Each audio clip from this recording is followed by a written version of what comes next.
Hello everyone, welcome to brain booster academy. இன்றைக்கி நம்ம பார்க்க போகிற டாபிக் பார்த்திங்கன்னா திருக்குறள்.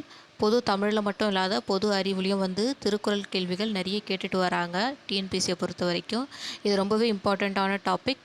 வாங்க பாடத்துக்குள்ளே போகலாம். திருக்குறளுக்கு 14 பேர் உரை எழுதியிருப்பாங்க. அதில் முதல் உரை எழுதியவர் மணக்குடவர், சிறந்த உரை எழுதியவர் பரிமேலழகர். இதனை பதிப்பித்து வெளியிட்டவர் ஆறுமுக நாவலர். திருக்குறளுக்கு உரை எழுதியவர் பார்த்திங்கன்னா பாரதிதாசன் அவர்கள். திருக்குறள் விரிவுரை திருவிகா. திருவாரூர் விருதாச்சலம் கல்யாண சுந்தரனார் என்று அழைக்கப்படுவர் தான் யார்? திருவிகா. இவர் தமிழ் தென்றல் என்று சிறப்பு பெயராலும் அழைக்கப்படுகிறார். அடுத்து திருக்குறள் மரபுரை பாவனர். திருக்குறள் தமிழ் மரபுரை ரா இளங்குமரனர்.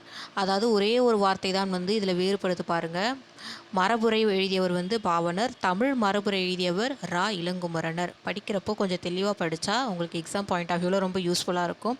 நம்மளை கன்ஃபியூஷன் பண்ணுறதுக்காகவே கொஸ்டின்ஸ்லாம் ரொம்ப மாற்றி மாற்றி கேட்டு வச்சுருப்பாங்க. ஆனால் பார்த்திங்கன்னா அதுக்கு ஒரே அர்த்தம் தான் இருக்கும். அடுத்து திருக்குறள் தெளிவுரை வ.உ. சிதம்பரனார்.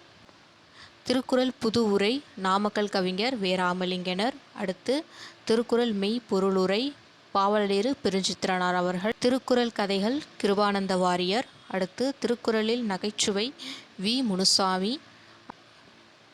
அடுத்து திருக்குறள் நிதி இலக்கியம் கா. திருநாவுக்கரசு. அடுத்து திருக்குறள் பரப்புவதை வாழ்நாள் கடமையாக கொண்டவர் தான் யார்? குன்றக்குடி அடிகளார் அவர்கள். வேறு ஒரு இன்ஃபர்மேஷனோட வேறு ஒரு டாப்பிக்கோடு உங்களை சந்திக்கும் வரை நன்றி, வணக்கம்.